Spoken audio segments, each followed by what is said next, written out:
princess and the only daughter of Elizabeth II, is known for her distinct approach to royal life. She doesn't follow fashion trends and rarely smiles, yet the British press often refers to her as the queen they might have had. However, this will never be the case. Currently 17th in line to the throne, Anne's place grows more distant with each new heir born to Prince William. This doesn't seem to trouble Anne in the least. She has always embraced a bit more freedom than other royals. She competed in the Olympics, attended a relative's wedding in a 27-year-old outfit, and championed love marriages, a trend her nephews William and Harry later followed. Anne wasn't born into her mother's queenship. She came into the world in 1950, 2 years before Elizabeth ascended the throne. At that time, Elizabeth already had a son, Charles, and young Anne often felt overshadowed by her brother, the heir to the throne. Even the governess noticed this, advising the royal couple to be more considerate of Anne's feelings. This early sense of rivalry may have contributed to Anne's strong-willed and sharp-tongued nature, which she displayed even when boldly confronting a madman who attempted to kidnap her. Friends, subscribe to our channel. Help us become bigger and better. Anne's two great passions are sports and horses. In 1976, she made history as the first Windsor to compete in the Olympics, participating in equestrian events in Montreal. She placed 24th individually and 9th as part of a team. 36 years later, her daughter Zara won a gold medal for Britain in the same discipline at the London Olympics. Her love of horses also led her to her first husband, Mark Phillips, a fellow equestrian. Mark had no title, which didn't sit well with the Windsors. Her older brother, Charles, rightly commented that Anne couldn't marry her horse, so she chose Mark.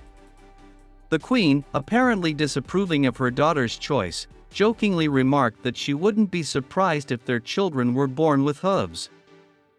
Though Elizabeth II gifted the couple an estate in Gloucestershire, it's clear the Queen never fully accepted Anne's marriage to a commoner.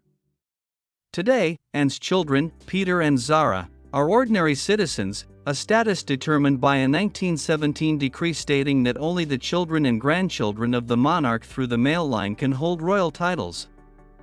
Although Anne retained her title after marriage, her children did not receive titles. According to one theory, the Queen offered titles to her grandchildren, but Anne declined, wanting to protect them from the pressures of court life. Another version suggests that the Queen offered a title of Earl to Mark Phillips, which he also declined. Anne and Mark faced many challenges together, including a 1974 incident where they were attacked by an armed man attempting to kidnap and for ransom. After injuring 6 people, the attacker demanded Anne get out of the car, to which she famously responded, "Not bloody likely." The man was later apprehended and found to be mentally ill. Prime Minister Harold Wilson praised Anne in the press, noting her extraordinary bravery and quick thinking. Despite the marriage's strong appearance, Anne and Mark divorced in 1992. Just a few months later, Anne married Captain Timothy Lawrence, who, like her first husband, had a connection to horses, having served as the Queen's equerry. This made Anne the first divorced member of the British royal family to remarry. Anne, unafraid of breaking tradition, was ahead of her time in many ways. Today, much is made of Duchess Catherine's thrifty and modest wardrobe, but Anne set the standard long before. For instance, in 2008, she wore the same dress to Lady Rose Windsor's wedding that she had worn 27 years earlier to Charles and Diana's wedding. She also once unearthed a 35-year-old blouse from her wardrobe for a day at the races. Despite her practical approach to fashion, she has appeared on the cover of Vogue 3 times. Notably, Anne often chooses to wear men's military uniforms at parades and marches in them herself. Anne is renowned as the hardest-working member of the royal family. In 2014 alone, she attended over 600 official events both domestically and abroad.